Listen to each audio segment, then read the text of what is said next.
those baby blues. Yeah, those baby blues.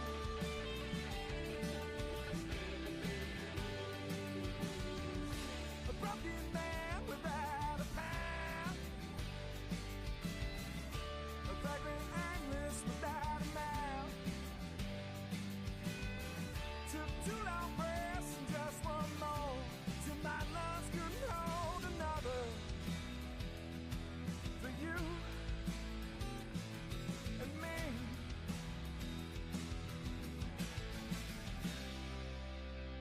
and those baby blues. Yeah, those baby blues.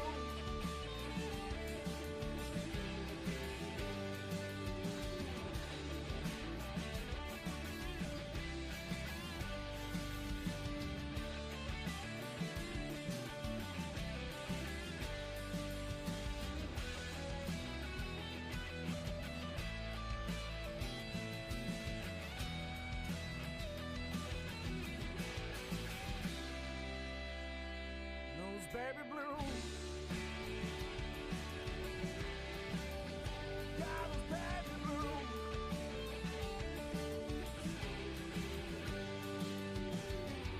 A broken man without a path, a vagrant aimless without a mouth. Some kisses your cheek and then grazes your neck, makes my lips so damn jealous. For you and me,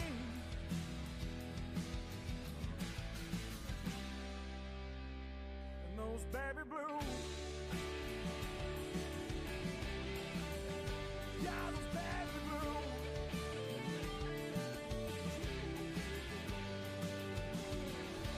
Take my picture with you when you go out west, those baby blues.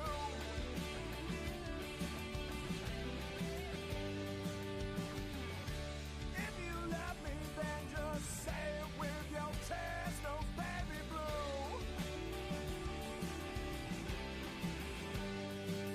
Now, don't forget about me, yeah, I will do my best, those baby blues. Yeah, that's true for me and you.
Those baby blues.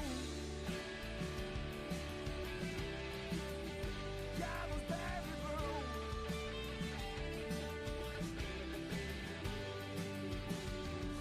A broken man without a path, a vagrant aimless without a mouth. Took 2 long breaths and just one more till my lungs couldn't hold another.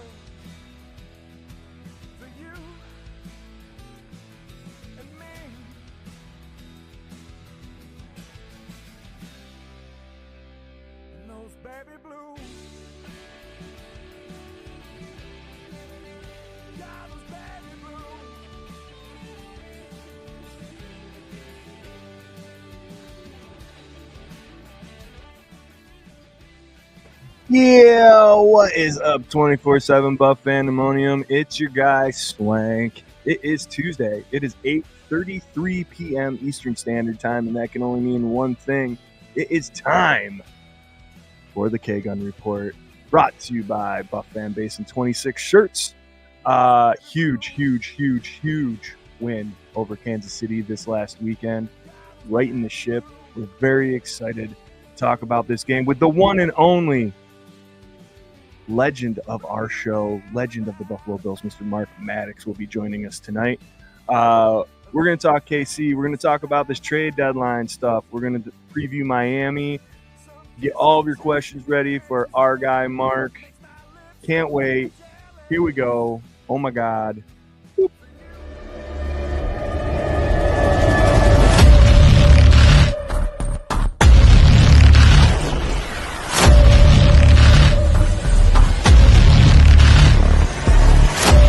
Hey Bills Mafia, this is Don Beebe of the Buffalo Bills, and you're listening to the one and only K-Gun Report.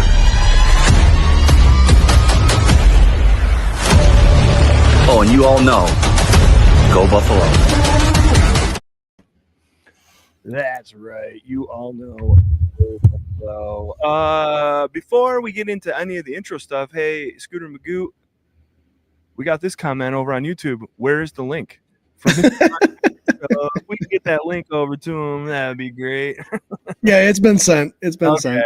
Okay. Guys, welcome to the K-Gun Report, Season 6, Episode 34. We'll be joined by Mark here shortly. That's right, our guest, legendary Bills linebacker, Mr. Mark Maddox. Right next to me, right over here, is one half of the gruesome twinsome. That is Scooter Magooter. Scott, what do you got on a Victory Tuesday?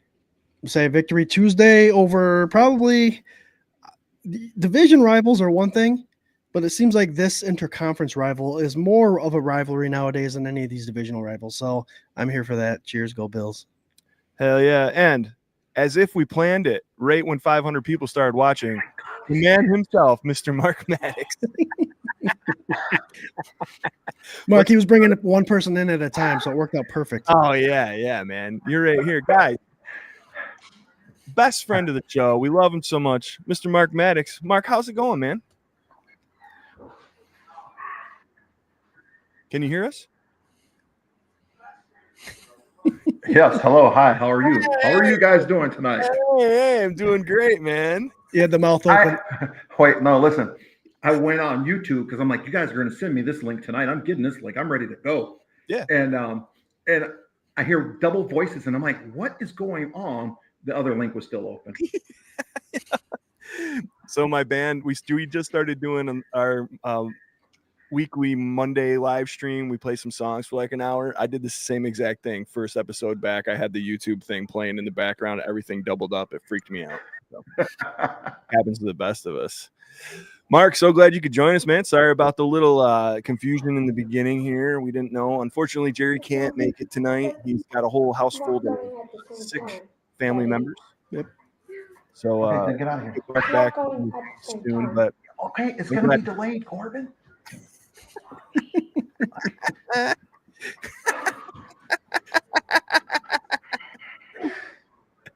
Oh my God. Golly, Corbin. So it's never simple. It's never simple. Tell me about it, man. It's all life. That's what we try to project on the show. It's just all life, you know. So what's been going on since we saw you last here at the Rager? Oh, it's only been almost 2 months now. Holy crap! Yeah. Not much. I've just been doing nonprofit stuff. Still trying to get everything set up. We're going to start getting our blessing bags ready for the homeless coming up around Thanksgiving. Nice.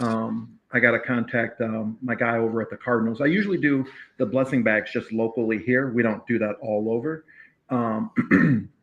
So that's our next cause is the blessing bags. So I've been working on that. I had a buddy who wanted to help me raise some funds. So I started selling some jerseys, autographed jerseys. He has a company, eBay store or something, Nickel City Legends. And he was saying, hey, let's do this. And I'm like, okay. But but it's a lot of work, man. It's a lot of work, you know, because I didn't expect. I've sold like 50 jerseys just over the weekend. Wow. You know, but I'm doing the labeling, and I send him the labels, and he does all the shipping. But I'm talking to people in Messenger, and it's not just okay. It's $75. Here's Venmo. Da da da da. It's a conversation. It's, you know, it's a little bit longer. So we're having conversation for 10, 15 minutes, and with 50 people, that adds up. You know. Oh, And yeah. then for creating a spreadsheet and doing all of that stuff, I worked on it over the weekend, except for Saturday afternoon and Sunday. I went to LA, to Newport Beach to do a fundraiser over there. Oh, you got it right there. Yeah. Yeah, man. Oh, and we also stuff. yeah, we also we also ended up. I just found out today that I can. Oh, we lost your audio there, Mark. Can't hear you. So until Mark comes back on, guys, Bills Mafia Nation is Mark's Facebook page. We also reposted out the same exact information on our social media, 24/7 Buff Pandemonium. So you see it right there for Swank. Mark's got those signed Bills jerseys. The prices are right there. Contact him. It sounds like he likes that 15, 20 minute, half an hour dialogue before. But that's a nice list of jerseys there. So if you're looking for any of these old school ones too, that Darryl Talley and Cornelius Bennett, pretty sexy, I tell you. Yeah, it's sweet, man. I saw the Christie one too. That was always like a super intriguing one for me, man. I thought that would be a fun jersey to have. So, and current players as well as legends. Hello. There he is. Yeah, we got you now. Thank you. And somehow it connected to my phone. Like, come on, really? Technology. So wait. Yeah. So my guy, he tells me today that he has, I can get Bruce Smith, Thurman Thomas. He has Doug Flutie, Ryan Fitzpatrick. Yeah. Cole Bishop, Steve. Of course, he has Steve Christie. We know that. Ferguson, Joe Ferguson, who was just with Jim Kelly at the last game, Keith McKellar, Carwell Gardner, you know, Ryan Lindell, Sam Adams. So Shane Conlon, Peerless Price, and Jerry Butler, my guy, Jerry Butler. Awesome. And But that's a pretty nice little collection. I have my number 12 there. I have Jim Kelly's number 12. I'm a Joe Ferguson fan as well. He wore number 12. I think that, okay. I'll have to look out for that list. Yeah. So I'm going to redo another one maybe this weekend, but it's a lot of work, man. I'm just like, I was on the computer one day so long that when I was looking at it, I was seeing double and triple and saying, oh, yeah, no, don't do it. Don't do it. Yeah. Done. Oh, cool. Yeah. So check that out. Mark's got it plastered all over his Facebook. The prices are they're really reasonable too, man. Like, I think those are pretty legit prices for especially the list of guys you have on here and the current players too. I think that's probably the cheapest I've seen some of these guys. Oh my God. Now you tell me I could have raised the price. Oh, hey, sorry. Cut that. No. Rewind. Those are great prices. They really are, man. But no, that's all I've been doing. Now we've only been to, as far as the backers, going to the backers location. We went to Albuquerque, New Mexico as our first stop. Always love going there. Like I said, great people, but it's starting to ramp up. Well, where we'll hit our next four or five spots out of town in the next 2 months. So we're going to Vegas in a couple weeks, and then we're going to go to after Vegas, I think it's San Antonio and a couple other places, but El Paso. We're ready. Nice. Very cool. Very cool. My kids are. Let me say, my kids are in the other room watching YouTube right now. So we added another person to watch because that's why they came in here. And he goes, "It's behind. It's behind." Yep. It's to edit out all the swear words. That's They turn. If we start swearing, they'll turn it off. Yeah. Yep. They're pretty good about that when they're watching something on YouTube or something like that. As soon as you hear a swear word, it stops. They find something else. Yep. I will give my kids credit about that. My kids do this, Mark. They hear it, then they look up, see if we heard it. Yeah. They go, oh, no, we heard it. Get rid of it. Well, he like I said, my son, he hears it and he clicks off of it and he's like, he didn't say anything.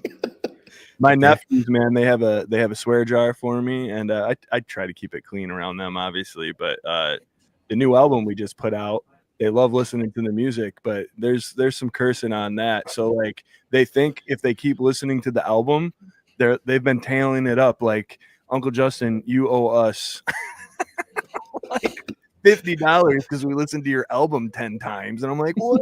No, like it doesn't work like that, man. Yeah, it does not work that way. Nope. Hey guys, before we get along too far, a cool thing that's been happening these last couple weeks, we have been picking up sponsors, and we're very, very stoked about it, and super grateful that anybody wants to advertise on this show. That's amazing. So this week's sponsor is Trails End Restaurant in Dresden. There's a place in Dresden where the air smells like Sunday morning, Mark. Fresh bread, sizzling bacon, and coffee that could wake you with a smile. Bacon, I already have a smile.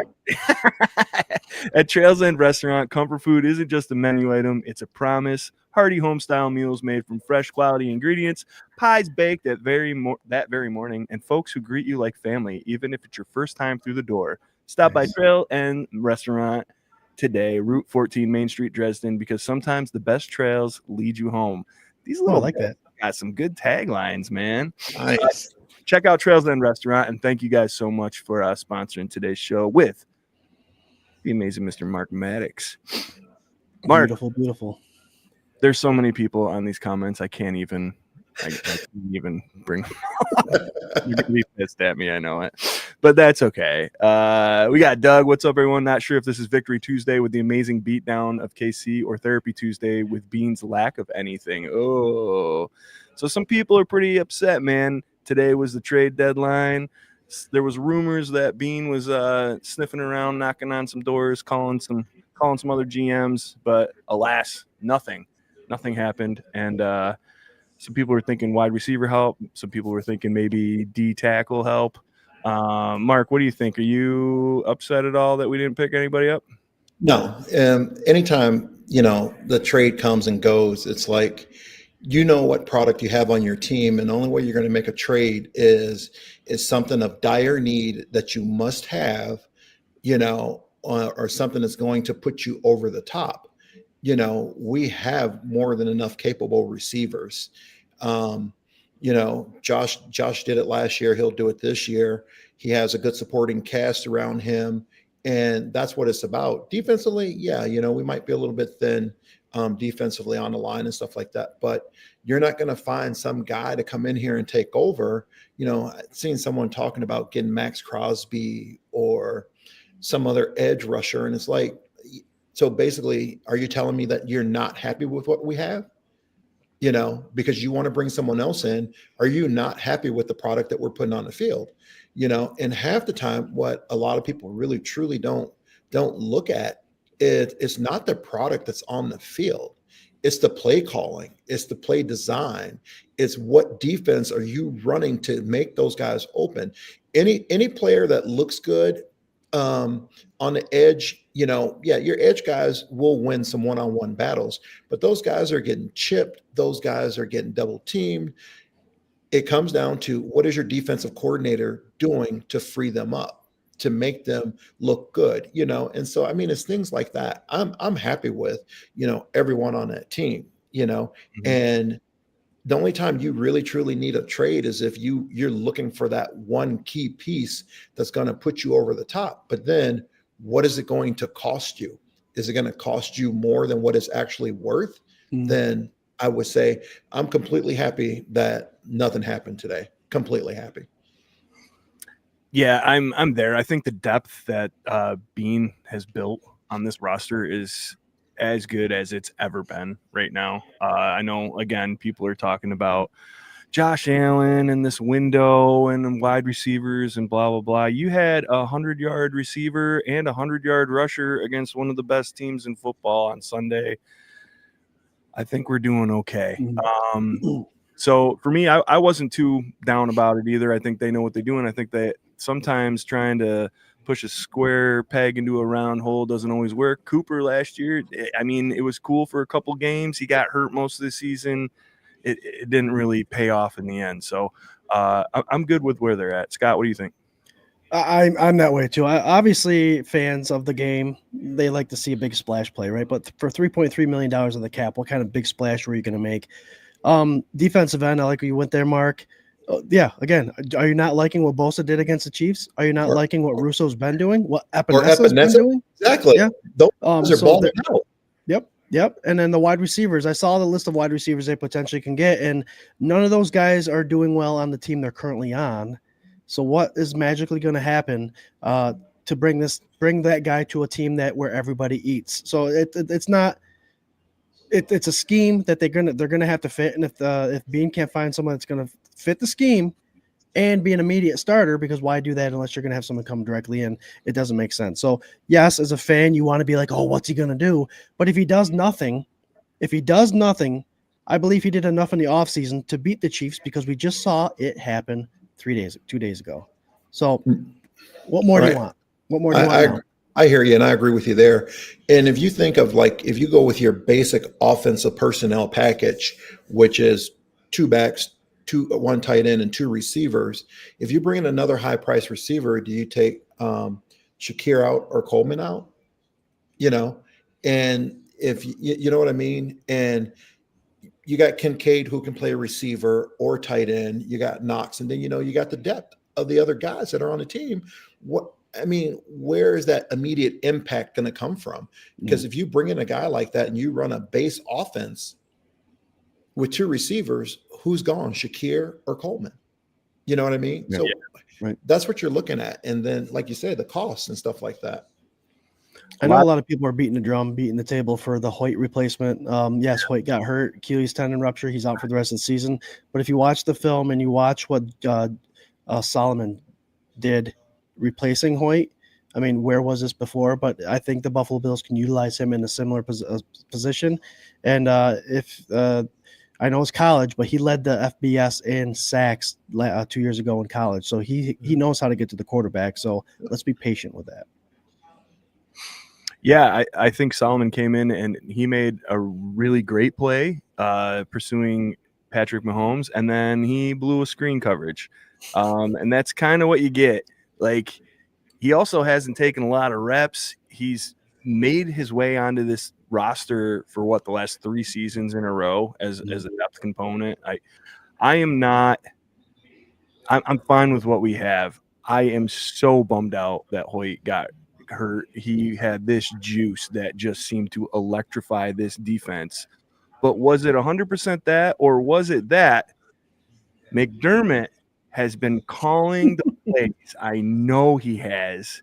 Mark, have you been watching him, man? I haven't been watching him. And especially this last week, I didn't get a chance to watch because we were in LA at a backer's place and I was doing a lot of talking to everybody. Yeah. So Sure. Yeah. So Mark, when you see a coach on the sideline and he's doing a lot of this, yeah. is he the one calling the plays? He could be, but he also could be, he could be talking to the coordinator also. And not wanting, they could be discussing what they want to do, because any good head coach should be involved in everything. Yep.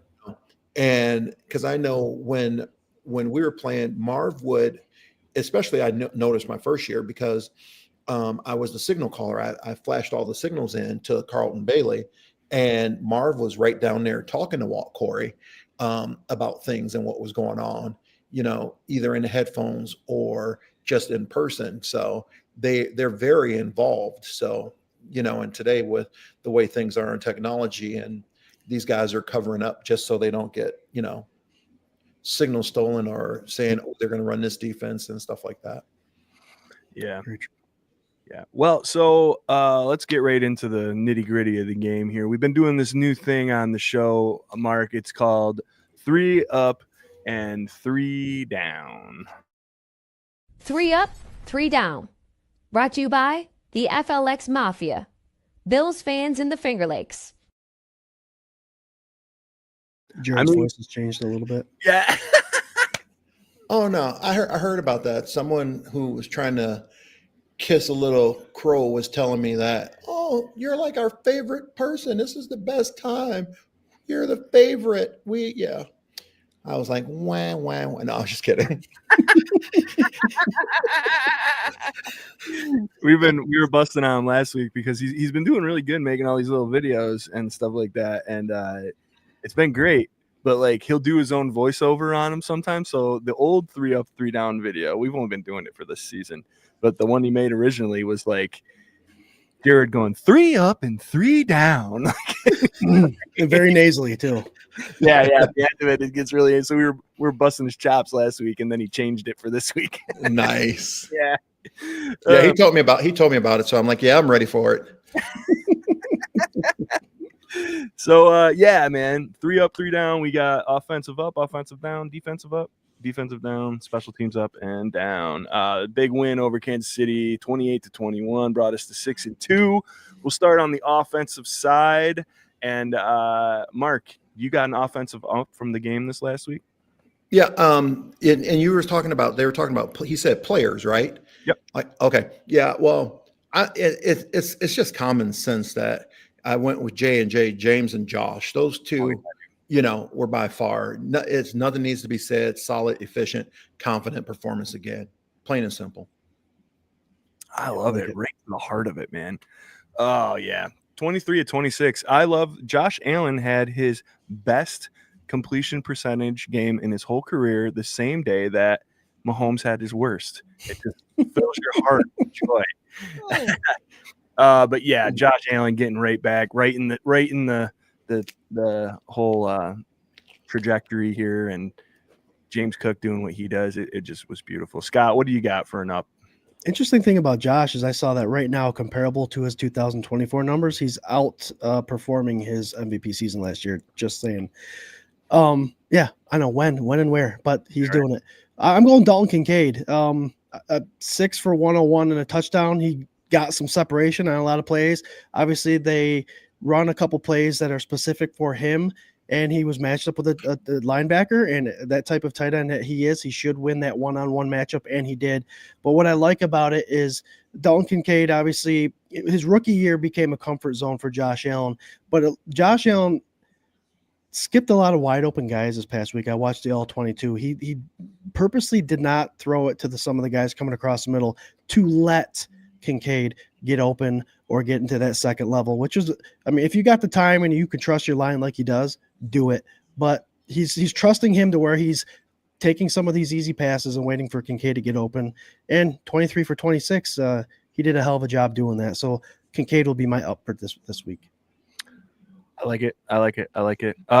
Since all the low-hanging fruit is now taken, I will say this offensive line, man, putting up a 100-yard rusher against this defense who has not allowed a 100-yard rusher since Lamar Jackson last season and has not allowed a running back 100 yards since 2023. So big up to this O-line being physical and really coming in with a different chip on their shoulder since before the bye. Really, all of 2024, they didn't have one. That's crazy. Mm-hmm. One comment about the O-line on one play that I was like amazed. I was just like, finally, oh my God. Spencer Brown took, oh my God, I can't think of his name now. What's their guy? Chris Jones on a run play and just absolutely destroyed him. And I was just like, finally, I'm not going to talk about you. I was so happy. I was so excited. It was amazing. Yeah. Well, not only that, but Osiris Torrance did that too to him. So these guys got some attitude, man. Yeah, man. I love it. I absolutely love it. I don't know if there was just like a little bit of complacency or something. I don't know what was going on, but I just love the way both sides of the trenches are playing right now. It's amazing. Offensive, if we switch the sides here, and Scott, I'll let you go first this time, man. Offensive down, what do you got? That's a tough one. I don't have anything written down. I guess I don't know the tendencies with play calls. I did like the play calls this week, but sometimes he just starts when something works, he goes right to it right away. There was one call, I believe it was a counter to James Cook that was run twice in a row. So we got to get away from that. The first one was successful. Obviously, he went back to it because it was successful, and the second one didn't work. So got to spread it out a little more, set more plays up in that regard. But no, it was offensively, it was a pretty stellar day for the Buffalo Bills. I like it very much. You were pointing there, Mark. You got your stance. Yeah, no. I was pointing because that's where I was going to go with the down. My down was the offensive play calling at the end of the game, the decision making to run the ball 3 straight times and be set up for 4th and 6. Keep mixing it up. Don't just do what you do. Yeah. Don't get complacent. And I felt at that point in time, that's where they were kind of complacent. I didn't feel that was a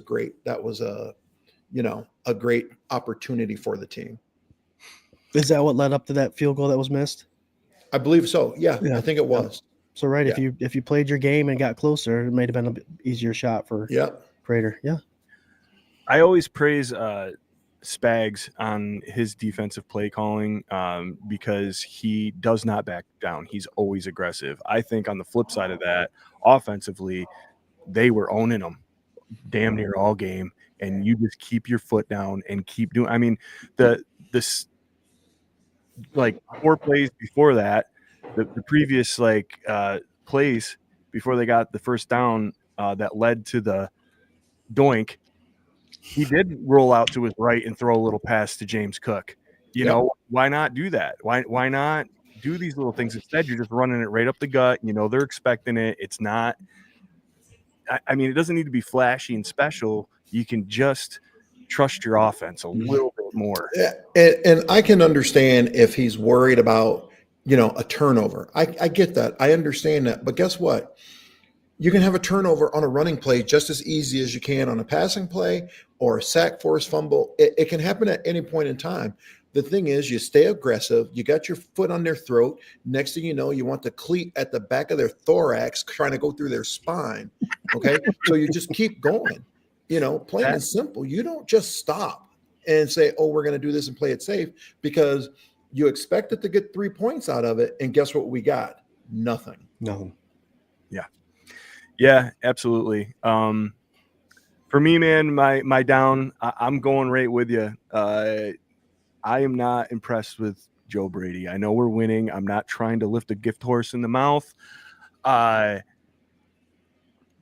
went a little nut about all those pitch plays they did last week. Haven't done it all season. Now it's pitch. It was either a pitch or a wide receiver screen 60% of the plays. Yep. And what'd you do as soon as you came out here? You pitched the ball, and then you never did it again. And I'm like, do you think that Spags and the Chiefs were like, all they're going to do is pitch? Like, do you think that you're so clever that's going to fool this whole defense? Like, they're not going to hand it off. They pitched it the whole game last week. Like, I don't understand.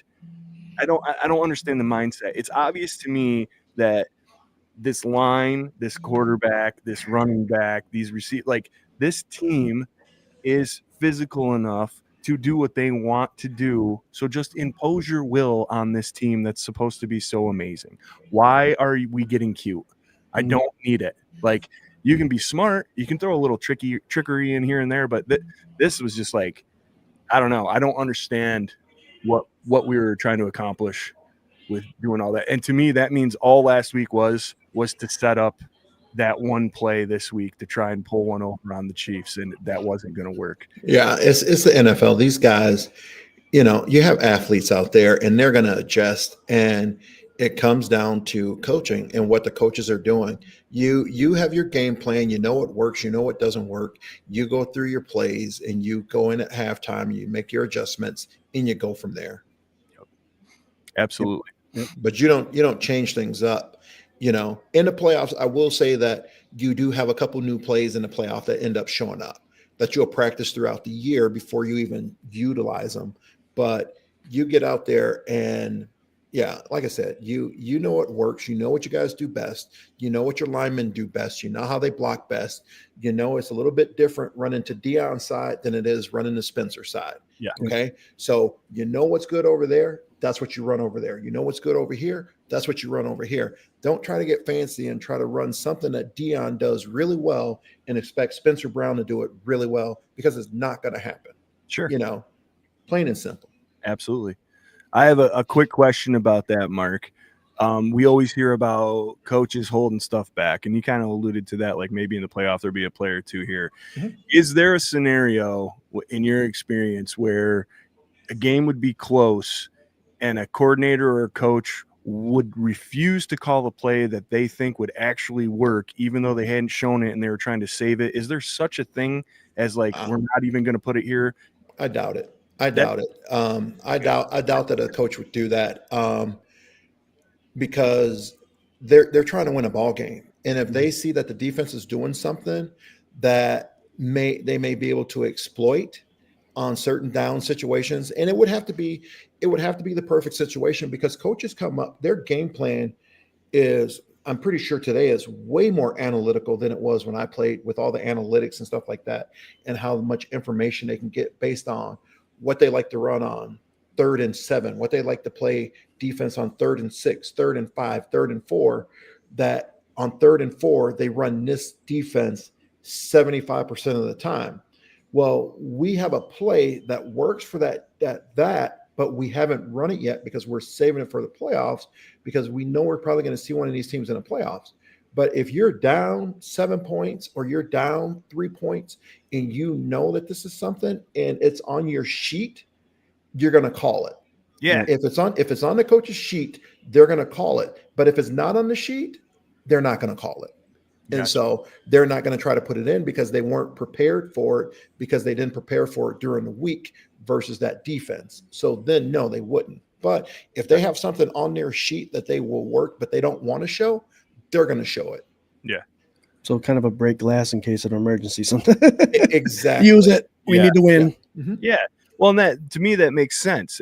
I don't know how any team at any given year would purposely lose a game by not trying something that they know could give them a better chance of winning than not, just because they want to save it in case they get into the that doesn't make any sense to me. If it's going to work, put it out there and win this game now so that we can get a ticket to the dance, Yeah. And it's going to have to be one of those plays that they have practiced enough during the week or throughout the year, because you may just run it once or twice, then I can see them not running it in the game.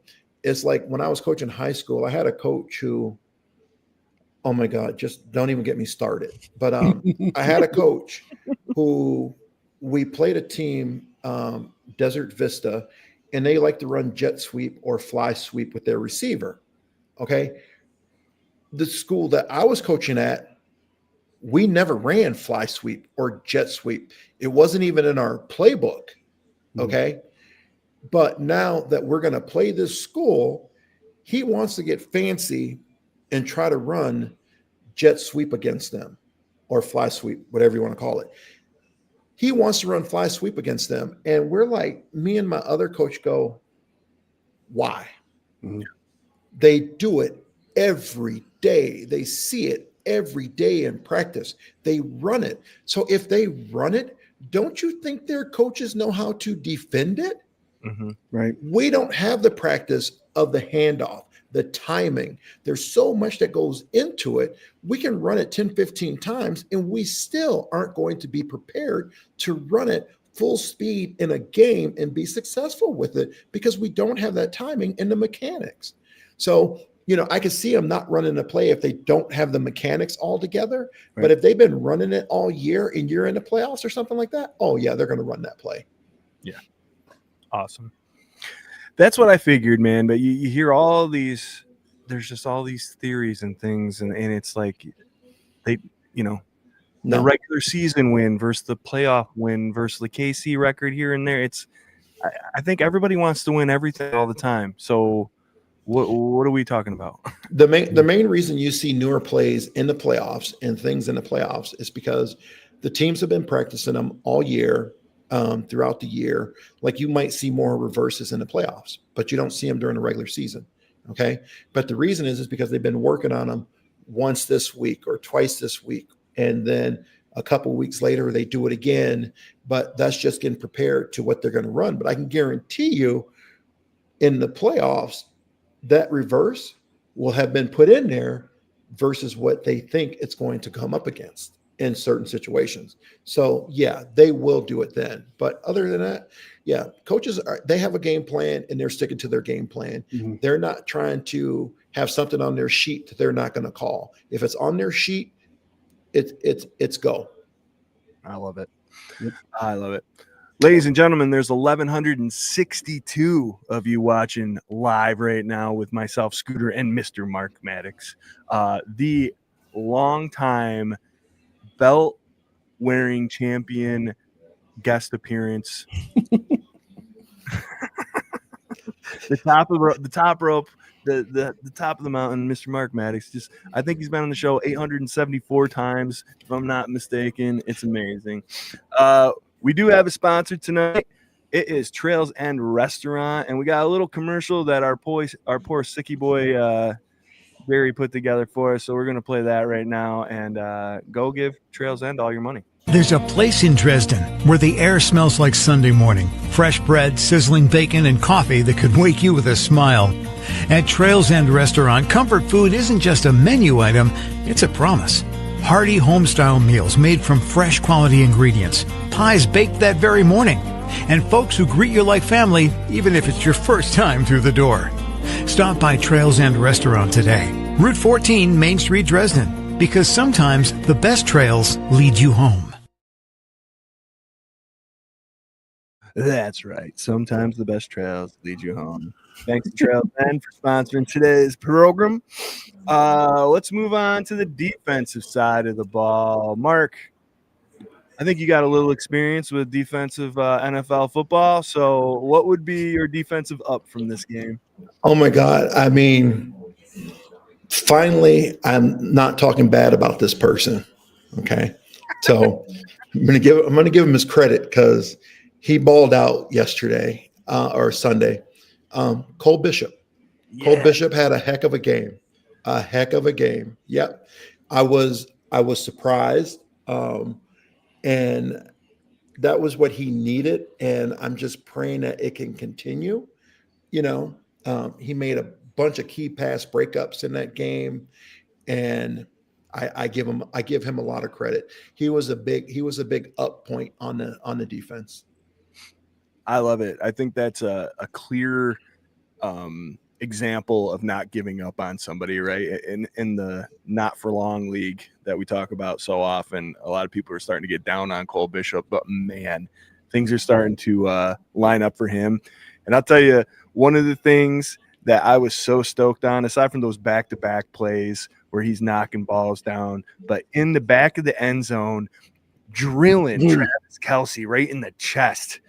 Oh my God, I loved it so much. That little dude just taking Travis down. Oh my God, it was great.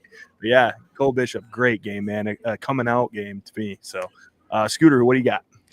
I got someone in mind, but I had a question for Mark. I mentioned last week on the K-Gun Report the importance of having, obviously, the Bills' two-zone defense that they play with McDermott.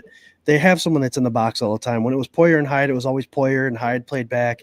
This year it would have been Rapp and Bishop, and I always thought Bishop and Rapp were the similar kind of defensive players. They lay the wood if they have to. They can play in the box. Do you think it's a benefit in disguise? I mean, we hate injuries, but with Jordan Poyer back there being able to play that zone and having Bishop be able to be more free and come up and put the hammer on people, do you think that kind of pairing could benefit the Bills more than having Rapp back there, who is now injured?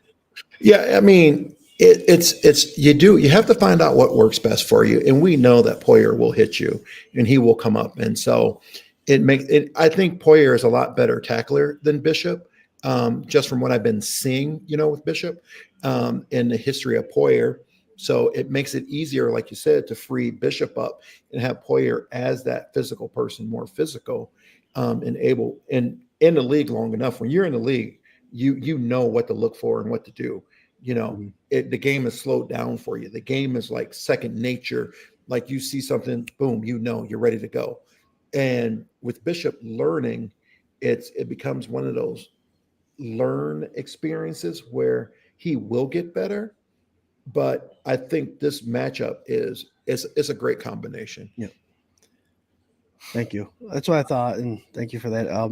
My up defensively, guys, I'm going with the Maxwell Harrison. He only got 50% of the snaps, 30 snaps total, but he proved exactly why the Buffalo Bills went after him in the first round, and he's demonstrating quick that he is a force to be reckoned with over on that side. Not only could he turn his hips and keep up with the fastest guy in the NFL, but he can also go up and grab the ball. He can also break with these guys, and he can make tackles.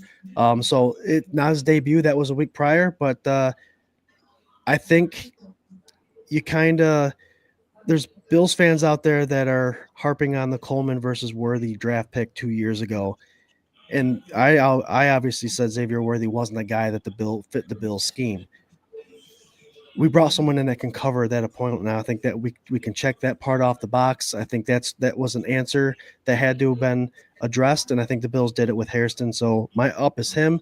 I think, Mark, like you said, experience will give you the confidence, will give you the ability. You got to trust your own confidence because you got drafted for a reason. So I think Harrison is trusting in himself, and it's showing on the field. And he hung with the fastest guy in the NFL. He hung with Mahomes' biggest weapon, and I love seeing it. He did a great job. Yeah, one of the things that one thing I've learned is I let the people upstairs do their job. Okay, I don't question what they're doing, even if they get a turd. They just made a mistake. Okay. I look at my 1 year when I came in, and I forgot who the guy. I remember the guy. I'm just not going to call him out. That they drafted in early rounds, and in 4 years he like never played. Always hurt or something. Always hurt something, and then they get a kid from a Division II school, undersized, underweight, and that kid lasts 10 years in the league. They have a method to their madness, and I don't question it. Sometimes they hit it right and sometimes they don't, but not every team always hits it right. Look at some of these quarterbacks who come out number one in the top 10, the top 5, top 10, top 15 quarterbacks, and they're absolute turds. Yeah. I mean, come on, seriously. But then you're going to get mad at them, but you wanted them to draft them in the first place. And then they end up not being that great. Or you look at, I'll give you a great example of another kid. Let's look at Terrell Bernard. Okay. Look at Tremaine Edmonds and Terrell Bernard. Everybody would have preferred to have Tremaine Edmonds on that team because of his size, his speed, and all of this and that. But Tremaine Edmonds, to me, was not physical. He wouldn't come up and lay the wood. He wouldn't come up and hit you as an offensive lineman, hit, shed, and make a play. Terrell Bernard, undersized, smaller than Edmonds, to me is 10 times better than Edmonds. That's just my opinion. But I'm not going to doubt why these offensive, GMs pick who they pick, because they do this for a living. Let them do their job, and it's either going to work or it's not going to work. And they're going to make mistakes, but no team is going to pick, in the draft. If they get 7 picks, they're not going to pick 7 guys who are going to still be on that team. They may pick someone in the first round who's not going to make it. They may pick or they're going to be here because they done gave them a lot of money, but they're going to pan out. They're not going to pan out. Hi, baby. And so, but she's trying to keep me calm right now.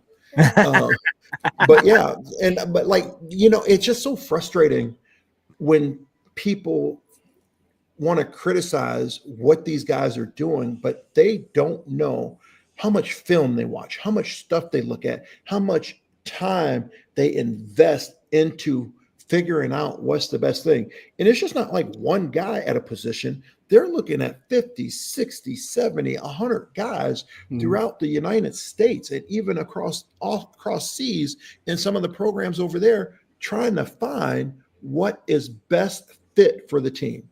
Right. Yeah, I think kind of what you're describing too is like Landon Jackson's situation right now, right? 3rd round pick, but he can't get a jersey. He can't get on the field for whatever reason. He's not active on game days, minus like one time. But does that mean he's a bust? I mean, we're talking about quarterbacks and stuff. Josh Rosen, he was going to be better than all the quarterbacks came out of there, right? And you can go through that whole list with Baker and Sam Darnold, and these dudes are just finding their footing now. Mm-hmm. Josh Allen and Lamar Jackson have been doing it since they got drafted, like year 2. Give them year 2 if you want, but like that's 7 years that they've been just getting better and better and better and being in the playoffs and doing high quality work at their position. Where all these so-called experts were figuring Josh Rosen would be doing that, or would be doing. He's the only one without a job in that class right now. Yeah, I think he's in the Canadian Football League right now. Hey, I respect him. Yeah, you betcha. You betcha, there, buddy. Well, you betcha. All right, real quick, my up, man. You said everything I wanted to say about Maxwell Harrison. By the way, he covering worthy that interception. I'm so happy for that kid. It's awesome. I'll go real quick on it.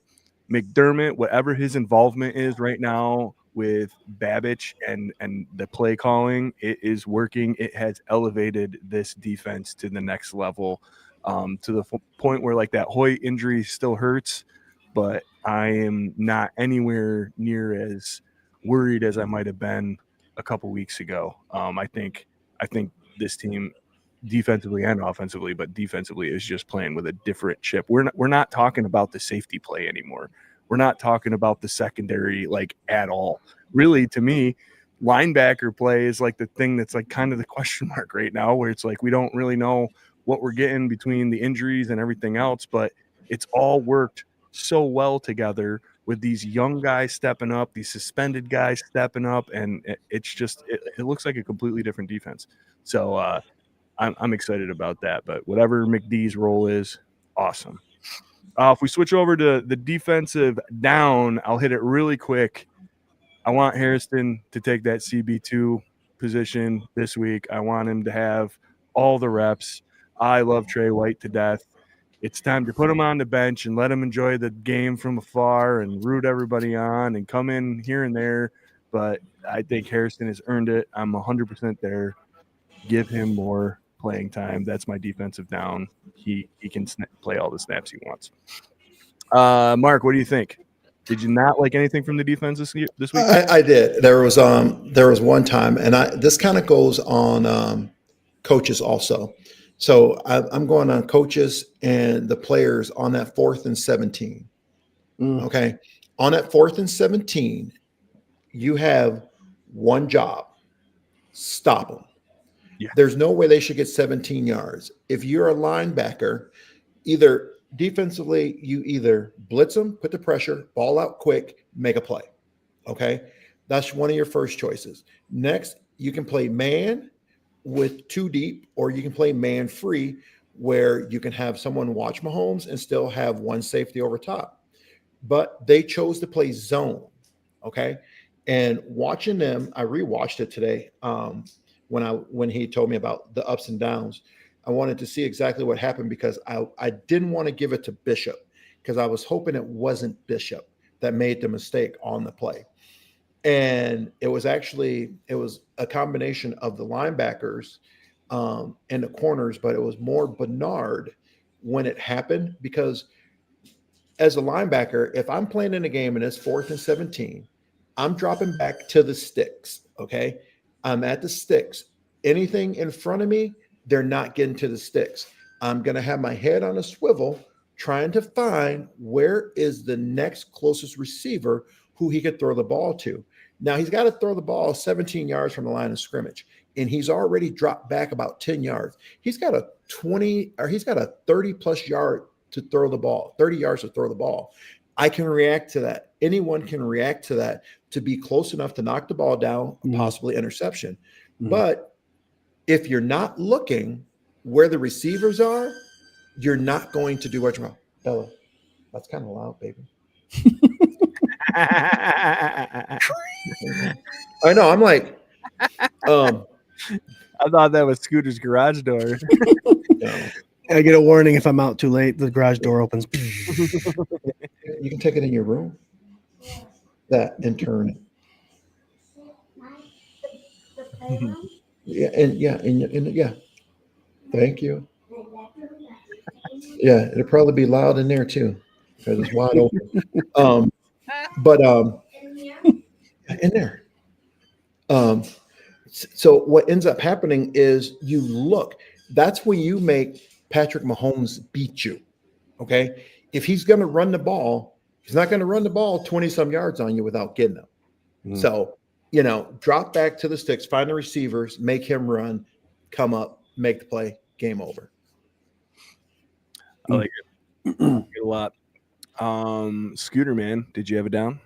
Mark took it. I had the down was Bernard on that 4th and long, and I have written down extended plays, zone play confusion. So I know that play you're talking about. He dropped back. You could see him in front of the line, the scrimmage, the gain, but then he's looking to the side and he dropped into the zone close to another guy that was next to him, was probably Bishop, which allowed the guy to get behind him and wide open. So it was just the extended play confusion I saw in some of the zone play, but that can be corrected by getting to the quarterback quicker so they can't extend it. Yeah, Bishop was deeper. He was deep because he came up to force him out of bounds. So it was like you said, it was just that he didn't have his head on a swivel. And if he would have looked to seen him running across, he would have drifted back out to make him throw the ball either higher or something like that. But it's about relationships. And that's one thing that they don't really teach in high school. They don't really do a lot in college. And even in the pros, they tell you, but they let you get away with it. But you just don't you just defensive impairment. Same difference, right? Same difference. Don't blame me. I'm playing defense all the time. Shoot. And so, but yeah, it's just one of those things. When I teach my linebackers, yeah, you have a spot on the field where you're supposed to go in zone, but when there's a man in your zone, you're playing man. And you're trying to get as close to them as possible. Yep. And if someone's taking you out of your zone, you go out of your zone until someone brings you back into your zone. Makes sense, man. It absolutely makes sense. I do want to say one thing about like that play pissed me off, and I'm pretty sure Trey passed him off, and that was one of those things where he was the corner that he passed him off to whatever the safeties or the linebacker. Yeah, they were. Not to cut you off, they were playing zone defense. Yeah, they were playing zone defense, and the way the zone is, Rice came from defensively the left side of the field and worked across the right side of the field. Yep. So when he went in, I'm pretty sure Trey gave an in call or cross, and the person next to him should have looked to see him, and they should have alerted a crosser. Bernard should have looked and worked back out this way, but Bernard did like this and did like this. He didn't see him coming across, and then he threw the ball right here behind him, and it's like you can't make that play, but that comes from not getting enough depth because they got to get 17 yards. Okay, you get enough depth. That's the first thing that we're taught. Get to the sticks. Keep everything in front of the sticks, plain and simple. If you're in front of the sticks, someone catches it behind you, it does you no good. It's a first down. Right. Yeah. So yeah, as much as that one, whatever, frustrated me, the thing that I think is like the bright spot in those type plays is that final play. The SWAT down. All I could think of was the Hail Mary. You got young guys up there, and they just bat, like not just one, two, three of them, batting it down, straight down to the turf. And I was like, yes, we finally learned our lesson. It's awesome. Thank you. It was a rookie in Hancock that did it. Yeah. Yep. Who is looking good too. Special teams wise, man, special team up for me. I think punt coverage is like about it. Or you could go Ray Davis. He's having a decent kickoff return year. I think we all can agree on the down. Yep. The doink down. Doink. But yeah, that is our 3 up and 3 down for the Kansas City game. Tea time. It's beautiful, absolutely beautiful. What kind of tea is it? Green tea, raspberry. What kind we got there? Oh, yeah. Oh, And my crumpets. nice. There What, you go. Little Doritos. Doritos. It looks like Thank you, a baby. ranch style right there. Yeah, I think that looked like nacho to me. Yeah, yep. Those are yours. Okay, these are Yeah, mine. special Thank you. teams. Our punter's doing well. He had 3 punts with 2 inside the 20, which is good. And obviously the down Prater misses only opportunity at field goal. Absolutely. Lori says nice pinky, LMAO. I had to do that because, you know, I mean, you can see. yeah. Yeah. But no, special teams is, you know, everything was good. Except for, like you said, the doink. That was the worst part. But you know, you look at, you made your 4 extra points, so you better be happy about that. Yep. Yeah, for sure. So For sure. I do like Prater's sense of accountability and his commitment to the team. Like being as old as he is and a veteran and whatever, journeyman. His little interview at the end there about his accountability was like, I don't know. That's what I want every guy that misses a play to sound like. Like, yep. I want you to know I understand that was on me, and I'm working every single day to make sure it doesn't happen again. And well, and it felt sincere. So, you know, that stuff happens. Like, you know, and how much wind was going on at that point in time too, because the winds are crazy in there, because that ball started out inside the upright. Yeah. And as it got closer to the upright, it just worked its way out and hit it, you know. Yeah, dude. And Sarah was like, "Oh, that's in." oh Yeah. yeah, when I look behind, I'm like, "Oh, that's good." And then I'm like, "Oh, snap. What's going on here?"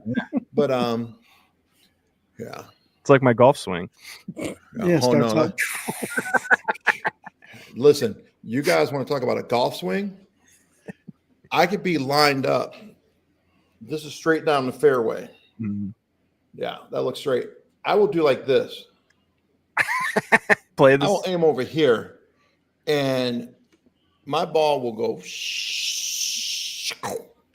Yep. Still end up on the other side of the fairway Yep. somehow. I'm the same Don't way. ask me how. Yeah, you gotta play the slice, man. I told someone, listen, I'm like, I have the perfect divot when I golf. And only when I practice swing, I hit the ground nice, because it should go like this here. So this is what happens when I do my practice swing. I see my line on the grass. I go to hit the ball. My divot is like this. And I'm like, I come so far across the ball. Yeah. It's like that ball has no choice but to go like, shoo.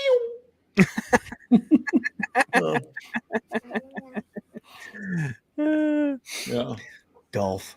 Well, we are at 9:31 p.m. Eastern Standard Time here. Scoot, you good for a little bit longer? Talk a little about the Miami game.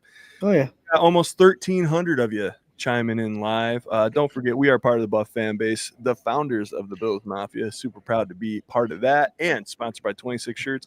Go to 26shirts.com. Give Del Reed and the gang all of your money. They're doing great things. $2.3 million and counting donated to Western New York families in need. 26shirts.com. Go check them out. Miami had like a little bit of a fire sale down there today, I guess. Yeah. I didn't know, man. Maybe Waddle. I heard it on the radio today. Like maybe Waddle was a guy, and I'm like, there's no way they're gonna trade Waddle up to the Bills. Like that would be so stupid. But it did get me excited for a minute. Like, Yep. I think that would have been cool. Other than that, man, Jalen Phillips, I think he's gone. Did Fitzpatrick end up moving? No, but there was talks about that. The GM is gone. Yeah, the GM got new GM. Yeah, Mark, what do you think? This Miami team is just looking real deflated and defeated, and that can be dangerous. Achan's still down there doing his thing. What do you think about this game coming up here on Sunday? Well, like I said, there's 3 teams that I hate playing: the Dolphins, the Jets, and the Patriots. Yeah. Okay. And I said it before and I'll say it again. I don't care what anyone says and what anyone thinks it's either going to be a blowout and you never know who the blowout's going to be by. Even though the Bills should predominantly win this game and beat the brakes off of them, it is not guaranteed. I could see us going down there getting blown out by them. Plain and simple. Yeah. Like I said, division games work a few ways. There's going to be a blowout, but you don't know who it's going to be by. It's going to be a score. It's going to be a 10-point game, one team or the other. And otherwise, it's going to be whoever has the ball last. It's always something that's close, less than 10, or a blowout. Yep. And but you never know what's going to happen. And like I said, that's the games that I hate the most is playing against Miami, especially in Miami, but that's like, we called it Rich South when we were there. And now it's Highmark South, because we get so many fans. I'm like, our fans are absolutely amazing with how they travel. And it's just unbelievable the support that the team gets, which really, really, really helps. So, but I'm hoping for at least a two score 14, 17 point victory from the Bills. I really can see them doing that with the way they're playing. As long as they don't get complacent, offensive coordinator stays ahead of Miami's defense, we'll be all right. I like it. I mean, they talk about like these kind of teams that are having seasons the way Miami's season's unfolding, and they're dangerous. They're going to pull out all the stops, and McDaniels is that kind of coach where he would do that anyway. So we'll see what happens. No Tyreek Hill, trading away some guys, new GM, all that stuff. Maybe they got something to prove, and maybe they have given up. I don't know. Well, I'll tell you guys right now, not to cut you off. When it comes to a team that has nothing to lose or that's losing or whatever, those guys are playing for pride. They're not doing anything but stuff for playing for pride. They're not going to go down. They're not going to go out and just shut it down and just be out there, because the worst thing a player can do when they're on the field is just go through the motions. If they're just going through the motions, someone's going to get hurt. Yeah. Because when you're not going full speed, you're going to get hurt. These guys, they're playing for a job next year. They're playing for their contracts. So it's always guys don't quit, plain and simple. I've never had a guy quit. And you always hear that, oh, they're in their contract year. Now they're really playing. No, they're just getting more stuff done. Yeah. And they played the same, whether it's a contract year or not a contract year. You're going to get 100% out of these guys, because these guys, they're competitors. Guys don't want to lose. When I was with the Cardinals, we ended up the year 3-13. Okay.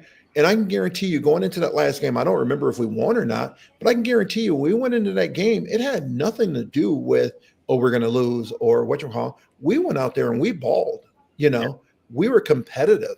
And it's like when teams know they're going to the playoffs and they put their second and third guys in, those guys are out there playing. They're like, I want to show you that I can play, Yep. So makes sense.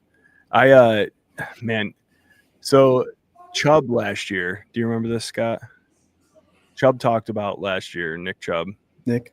Yeah, from the defensive end down there. And he was saying that it's not Nick Chubb's the running back. Or I'm sorry, yeah, who? Yeah, Brandon Chubb. Brandon Chubb. Chubb, yeah, defensive end. He was saying last year that the locker room was completely lost and guys had given up. Like he said that in a press conference down in Miami last year. Oh wow! And maybe they got insulted. That's where I'm at. Yeah. Well, I was like, he said it this year, I think, as like, well, this happened last year, but it's not going to happen this year. These guys have a different mentality, right? And I couldn't believe it, because like what you're saying, like as much as it's a team sport and you got to play together, you also, there's like the individual element to it where it's like, this isn't your last team, this isn't your last contract, unless you actually do this thing, which is like give up. like if you put on film that you're not playing, then yeah, like maybe it is your last team and your last contract. But I always assumed, like, as much of a team sport as it is, you have to be a team player, but you also have to be playing for yourself to make sure that your family's taken care of, right? Yeah, I mean, if I can tell you, like I said, we had talent, but we couldn't win when I was with the Cardinals that last year. And we had some close games and stuff like that, but I look at us defensively, and I look at our team, and I try to remember about our guys. One thing that I've never ever been a part of is it's over. We know the season's over. This is our last game. We know that. Yeah. But guess what? We're not going out on the bottom. We're going out on the top. Yeah. And guys were motivated to play. We never lost that motivation to win, even though we didn't have a winning record. I went from my first year 13-3 to my last year 3-13,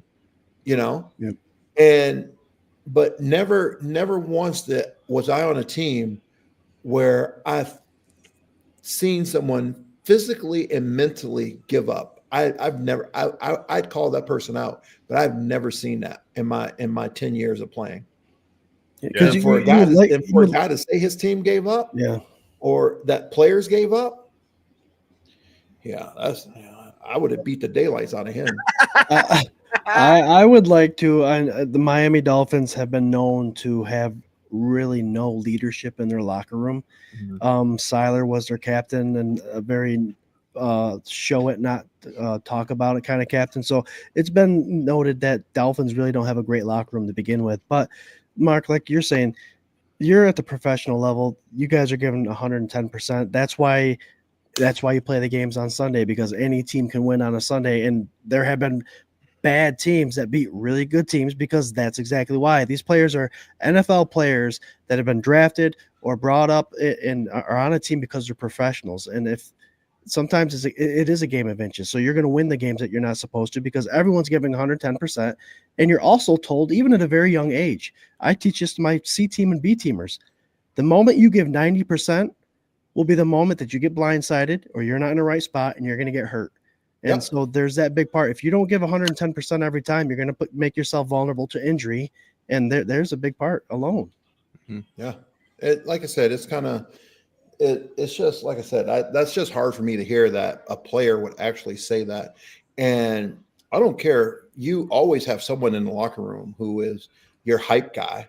You always have someone who's going to be that leader that's there somewhere or not. Like with us, even it was Daryl Talley, of course, and a few other guys, but Daryl was going to outright tell you or curse you out right then and there, so you knew, but he was there and he would motivate you. But like even a simple thing of Jim throwing up before a game, just like Josh throwing up for a game, that shows you that, okay, this is what we're waiting for. This is what we're waiting for. When he throws up, oh, it's time to go. It's on. We know it's time to go. That's his way of doing it. But for a team to say that they have no leadership in the locker room, they have no leadership in the locker room because they have no coaching in the locker room. They have no coaching from the organization. They don't have any organization behind them and stuff like that, And I was in Arizona for 3 years. And like I said, I didn't know who the owner of the team was because he was never really involved with us as the players.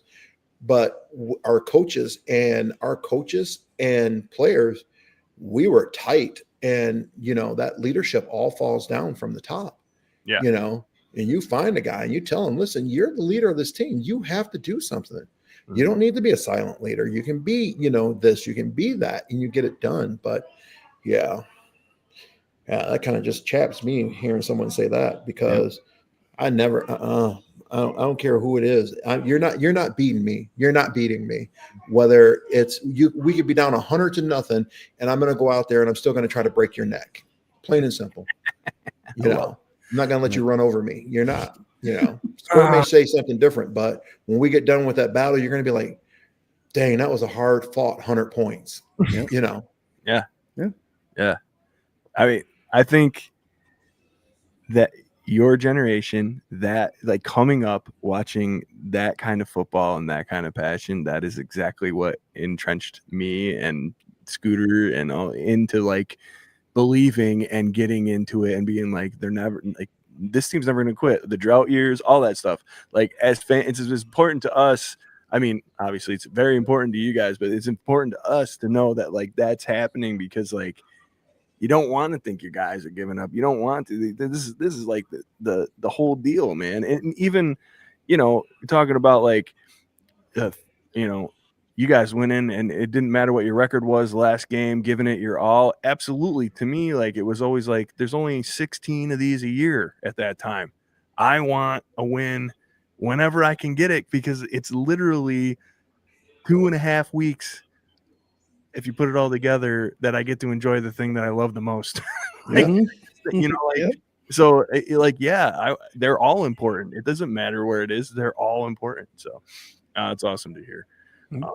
But anyway, so now that we're rolling through all of this, Scott, you got any quick hitters about this game? And we should probably do some score predictions and get you back. It's one of those situations. You got one establishment that just beat one of the hottest teams in the NFL right now, and the Buffalo Bills beating the Chiefs, going against now the next week playing an establishment that seems to be crumbling the ground underneath their feet as it is. I don't want and again, we're playing professionals, but I just don't want the high than the low. I want that 14-point win, an easy win. I want to see Trubisky come in that fourth quarter and get some of these younger guys those much-needed snaps that it is important. Get these young guys some snaps that normally don't, because playoff time, you might have to depend on them. So keep the foot on the gas in all aspects of this football game. Yeah, absolutely. No trap game. Go down there and play. I want this team to play every team like they're the Chiefs. I want that. It seems like the preparedness for the Chiefs is always at the highest level, and you get these incredible games. And that to me goes to the coordinators. The game plan, the prep, that all needs to be so together for every team every week. Not to say whatever. I know it's a serious thing and it's whatever, but Brady to me still has something to prove. He's getting a lot of talk about head coaching. I want to see a plan every single week that just hits those weaknesses in every defense. Like, there's no reason for you to be at this level with these players and this offense and not just inflict your will on them at any given moment. So I want to see a solid game plan this week to just destroy the Miami Dolphins, who are already in a little bit of a tire fire right now. So I'll start out the score predictions. Hit them up in the comments. For me, man, you want a Bills back-to-backer? Here we go. It's going to be 37-13. No respect for Tua and a depleted Dolphins, whatever they are. That's my get. 37-13 13. And my X factor is going to be Shakir. I want Shakir to have himself a day. I want him to have another let's get 100-yard plus and a TD. How about that? Mark, what do you got? Oh, I'm going to go. I was thinking 30 also, but I was thinking I'm going to say 31 to 16, where the defense is going to play very well, stop them, hold them, kick field goals, kick 3 field goals, let them get one score, and make it 31-16. I kind of like that score. Who I'd like to see play well is I like to see Keon have a really, really good game, and kind of stand out. I would like to see that. And someone said in the comments that I'm on fire tonight, and I told Jerry I was going to be on fire tonight. So, because he was telling me I had to wait, I'm like, no, there it is, Adam. I'm like, no, I'm on fire. I told him in the message I sent him, I'm like, listen, I'm on fire tonight. I'm amped up. I'm ready to go. What we were talking about, because we were like, man, we feel bad when one of us can't be here when you're here, because it's like our favorite shows, and I was like, well, Jerry's sick. He's goofing up now. Okay. Who is? Me? No, yeah, you keep going. Favorite shows. I got it. No. I'm sorry, Mr. Maddox. No. But I told him, I said, I'll come back. I'll come back soon, get me back in a few weeks, couple weeks. There you go. You some come back smack. every week. I don't care. So, Let's go. yeah. You can be on. You can be on the panel. You could Yeah, make more shows than Jerry makes sometimes. I don't know. I don't know. I have to have like little tea and crumpets, That's water and nachos. Listen, we've had you cooking wings. We've had you bowl. Yeah. We've had all aspects. Now we got a little tea party. We have it all. We've had it all. You never know what you're going to get. And listen, if they do come on when I'm on here, we're not done in an hour. That just has never happened yet. You're right. The Buff fan base hasn't yelled at us yet for that. No, they don't care. Yeah. 1,401 of you tuning in live There you tonight. go. Appreciate it. Scott, what do you got? X Factor in the score, man. Yeah, I have more than that 14-point win. I have a 42-10. We're on the up. Miami's on the down. My X factor is just avoid the distraction. Miami's on the down. We know that. Just go in and handle business. And I will throw out a Mad Max pick 6 this week. Ooh. Well, I think this is a perfect week for him to get CB2 reps. Mhm. None of that 50%, none of that 33%. Bring Mad Max out there. Let him perform. Well, listen, all of you guys' takes and score predictions, they're okay. They're fine. They're great. But let's get to the expert here, who is Eli from Eli's Winning Lockdown. Hey, welcome to Eli's Winning Lockdown. This Sunday at 1 p.m., Bills versus the Dolphins. Well, Miami has been dumping players into the dumpster because they know how bad of a team they are. Oh, I hope Mad Max gets another interception from Tua Tagovailoa. Also, that win last week was easy peasy orange zesty squeezy. My X Factor is James Cook. Let him cook. And my Y Factor, or my second X Factor, is can Katie do it? Yes, he can! Prediction 33-27. Shout out to 26 shirts, official retail of the Bills Mafia babes. And as always, I'm sad he didn't say his mom had Riz tonight. Or no Riz. No Riz. She films them for him, so I think he like, plants it strategically there when he rips on her. He's trying to be nice to mom.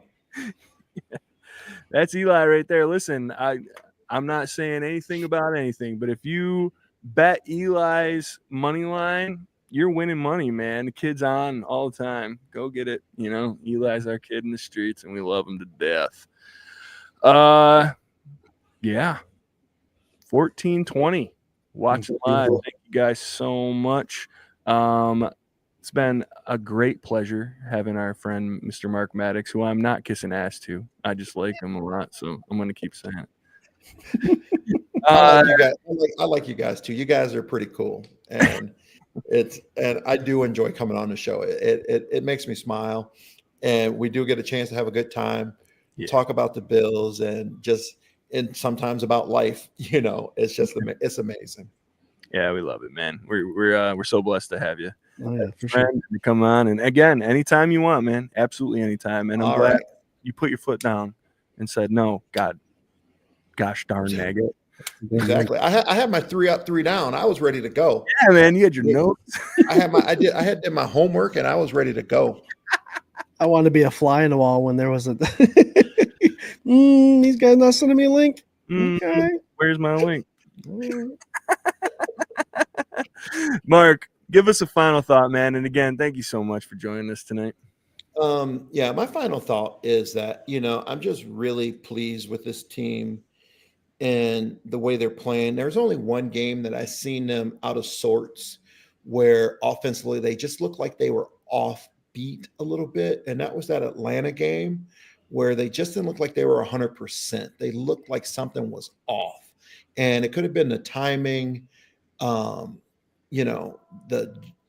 travel, or just I think because that was back-to-back night games, wasn't it? Because it was the Patriots the week before. Yeah. And so I don't know if that caused some of it because, depending on when you play, it affects you and how you play and stuff like that. So it's just one of those things. But I just, for me, I just want to see them go out there and execute. And as long as they do that, I'm happy with whatever the outcome of the game is. But execution is far and more important than anything else. Limit their mistakes, turnovers and penalties, plain and simple. I love it. I absolutely love it. Scooter Magooter, what do you got for a final thought, my man? My final thought, and it seems like the NFL is not promoting as much as they have in the past. I know last month was Cancer Awareness Month. This month is a salute to service, and I'm guilty of it. Our first game was this past week, November, salute to service. Our boys, Buffalo Spartan and Corey, went out to the game, and until I saw them all dressed up in their military colors, I was like, oh shit, you know what? It is military salute to service month, and I just want to bring to the attention of us being able to do all this because of the people that have served and fought for our rights to be able to have this freedoms that we have. So I do want to bring that to the attention. Salute to Service Month is in November. Let's not forget about it. Get your jerseys out there, support the Bills, obviously in the NFL, but support the military by getting those jerseys. And it's something that shouldn't be remembered just once out of 12 months. It should be remembered all the time. So salute to service. Thank you for all that have served. All that have given the biggest sacrifice for us to be able to do what we want. Mark to play a game that he loves, and for us to be able to watch every Sunday, Monday, and Thursday the games we love without any kind of discretion at all. Thank you all for your service, for sure. Absolutely, man. We have a ton of buddies. One of them I got right up in the comments here right now. This is Sparta! Who are veterans, also our boy Corey Blaine and numerous others. Please don't hate me for not listing everybody else, but we appreciate you guys so much. And I wanted to do just a quick little story. Close family friend of Sarah's, and then married in for me. Great guy. He has been helping us do some stuff over at a building that we own, and he couldn't do anything tomorrow because they are bringing back the remains of a man, I believe, from World War II, who was found in New Guinea. His plane went down and was buried in a grave, and they ran some DNA testing over the last couple of years. He's actually from Lyons, New York, which is right down the road, and they're flying his remains over 80 years later over here, and then doing a progression all the way from Rochester down to the site, and holding a memorial for him for the next 2 days. And I don't know, man, I think that's just incredible. The amount of science, research, and time that went into all that is nothing compared to like what was given on his behalf. But I just, it makes you stop and think about how grateful you have to be for people that are selfless and do those kind of things. And yeah, he's part of all of it, voluntarily going and doing all of it, rain or shine. And it's important to him, and I think that that's like a character that might be lost a little bit as time goes on. So just remember, man, none of this is for nothing. It's all somebody else's back that allowed you to be where you are. So yeah. Anyway, great time, great talk. Love all of you guys very much. Enjoy this game this week. Again, we don't get very many of them.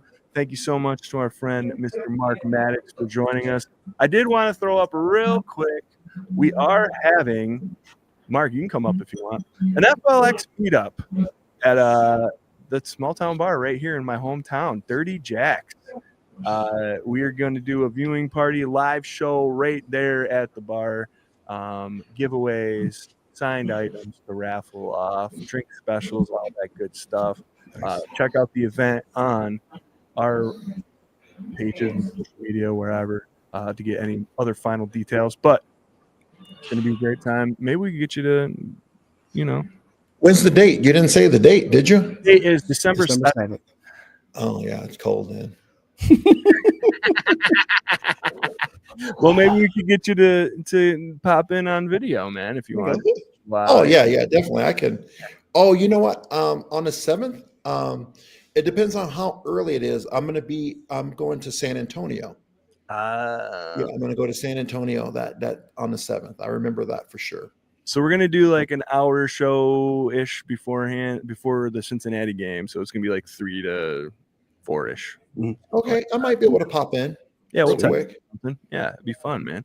Yeah. It's we've been trying to do some more of these live things and get people up and involved and hanging, and hopefully get some more people to the Rager, which I'm trying to think of a name to rebrand because that talk that you and I had about how people are scared because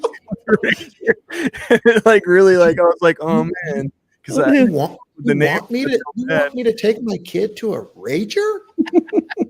Okay, it's not that kind of Rager. No, we're gonna give your kid. We're gonna have your kid. We're gonna teach him young. Come to the Rager. You know what shotgun is, kid? Hold my feet. Oh my god! All right, guys. Thanks again. 1,448 of you tuning in for season 6, episode 34. Thank you so much. Again, this episode was sponsored by Trails and Restaurant in Dresden. Go down Route 14 and check them out. Great eats. And go Bills. Go Bills. Bills. Go